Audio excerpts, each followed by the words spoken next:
Price Lord. Jesus in me ministry சார்பாக அவங்கள வாழ்த்தி வரவேற்கிறேன். மறுரூபத்தின் 40 நாள் முழங்கால் யுத்த ஜெபத்தில் இன்றைக்கு கர்த்தர் உங்களோட பேசுகிறான வார்த்தை ஆதியாகமம் 16:13.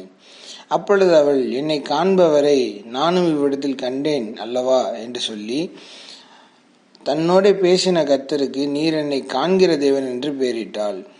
எனக்கு பிரியமான தேவச்சனமே, அந்த சகோதரிக்கு உண்டான சூழ்நிலை போல இன்றைக்கு நமக்கும் அநேக சூழ்நிலைகள் உண்டு. பொருளாதார சூழ்நிலை, குடும்ப சூழ்நிலை, நம்முடைய வேலை பார்க்குற இடத்துல ஒரு சூழ்நிலை, நம்மளுடைய பர்சனல் லைஃப்பில் ஒரு சூழ்நிலை.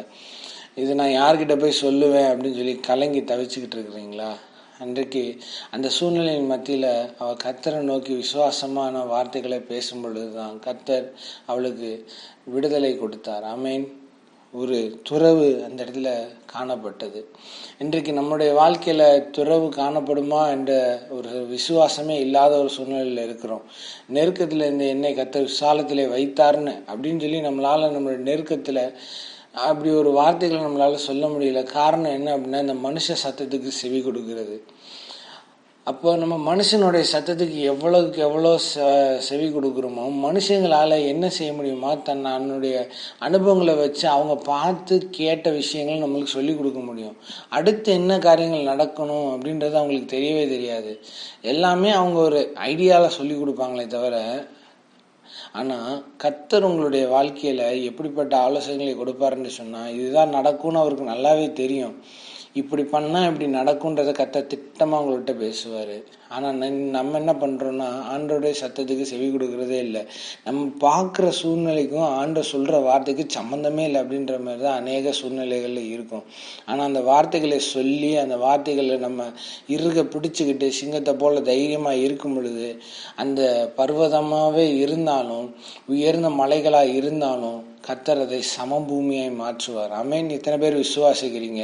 உங்களுக்கு எப்படிப்பட்ட பிரச்சனையாக இருந்தாலும் சரி, எப்பேற்பட்ட மனுஷனை உங்களுக்கு விரோதமாக நின்னாலும் சரி, எப்பேற்பட்ட ஆள் உங்களுக்கு விரோதமாக செயல்பட்டாலும் சரி, உங்கள் வீட்டில் இருக்கிறவங்களா இருக்கட்டும், உங்கள் வேலை பார்க்குற ஸ்தலங்களாக இருக்கட்டும், எவ்வளோ பெரிய போஸ்டிங்கில் இருந்தாலும் சரி, ஆண்டவரோட வார்த்தை அவங்கள அப்படி தலைகீழாக மாற்றி போட்டுரும். அவங்களுடைய குணங்களை, அவங்கள உள்ளேருந்து கிரியை செய்கிற அந்த ஸ்பிரிட்டை ஒன்றுமே இல்லாமல் தகர்த்து போட்டுரும்.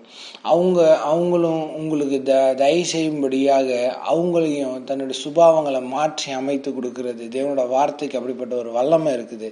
இன்றைக்கி உங்களோட சூழ்நிலை மத்தியில் கர்த்தர் உங்களுக்கு கொடுக்கறதான வார்த்தை என்னென்னா, சூழ்நிலை மத்தியில் கர்த்தருடைய வார்த்தையை நீங்கள் பேசணும். அவ்வளோதான். பேசுனீங்கன்னா உங்களுக்கு உண்டான துறவு நீங்கள் காண்பீங்க.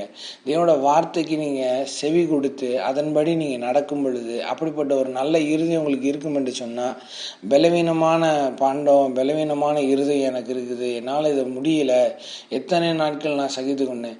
நீங்கள் விசுவாசமான வார்த்தைகளை பேசி பாருங்களேன். அந்த சூழ்நிலை உங்களுக்கு ஒரு பெருசாகவே தெரியாது. இது வரைக்கும் பெருசாக பார்த்துக்கிட்டு இருந்த ஒரு விஷயம் உங்களுக்கு இந்த ஆண்டோட வார்த்தை மேலே விசுவாசத்தோட ஒரு பார்வை பார்க்கும் பொழுது அந்த காரியங்கள் ஒன்றுமே இல்லாமல் போயிடும். உங்கள் சிந்தையிலையும் அது ஒரு பெரிய விஷயமா இல்லை, இது ஈஸியாக நான் மேற்கொண்டுருவேன், இது இவ்வளோதான் அப்படின்ற அளவுக்கு போயிடும்.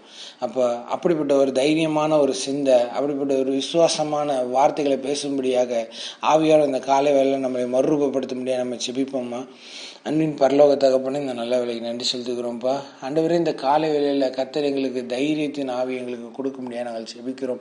சூழ்நிலையை கண்டு பயந்து கலங்கி ஆண்டவரே நாங்கள் என்ன செய்வது தெரியாதபடிக்கு என்னுடைய மாம்ச சிந்தைகளுக்கும் மனுஷனுடைய சத்தத்துக்கும் நாங்கள் செவி கொடுக்கணும்.